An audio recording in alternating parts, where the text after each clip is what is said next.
স্পষ্টভাবে জানিয়ে দিতে চাই, 5ই আগস্ট 2024 ছাত্র জনতা যে লক্ষ্য উদ্দেশ্যকে সামনে রেখে বিপ্লব সাধিত করেছে, সেই বিপ্লব বৃথা যেতে পারে না।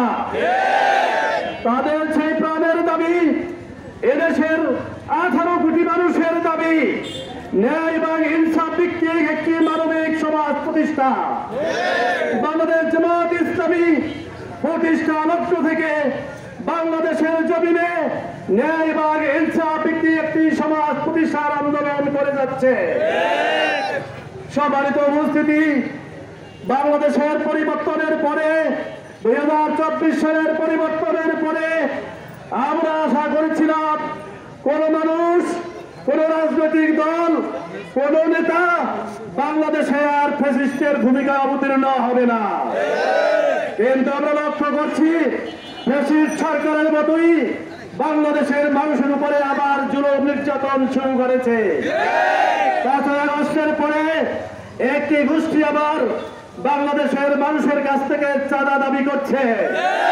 ব্যবসায়ীরা নিরবিচ্ছিন্নভাবে ব্যবসা বাণিজ্য পরিচালনা করতে পারছে না, তাদেরকে এখনো চাঁদা দিতে হচ্ছে, সন্ত্রাসী হচ্ছে, দুর্নীতি হচ্ছে, এখনো চাঁদাবাজি, মাস্তানি সবকিছু অব্যাহত রয়েছে।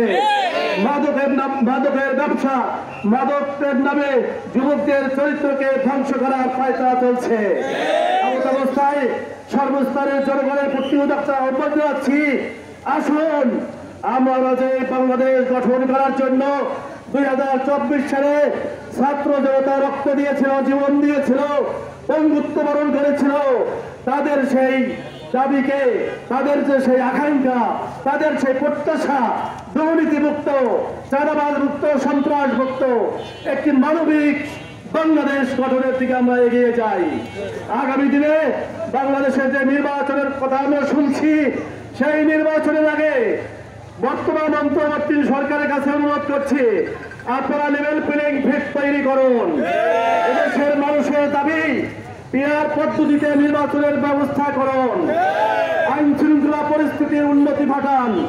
আমরা এখনো মনে করছি বাংলাদেশের কোন রাজনৈতিক দল তারা মনে করেছে তারা ক্ষমতায় আছে অথবা ক্ষমতায় যাবে, কিন্তু বাংলাদেশের মানুষ ইতিমধ্যে ঢাকা বিশ্ববিদ্যালয়, জাহাঙ্গীরনগর বিশ্ববিদ্যালয় নির্বাচনের মাধ্যমে লাল কার্ড দেখিয়ে দিয়েছে।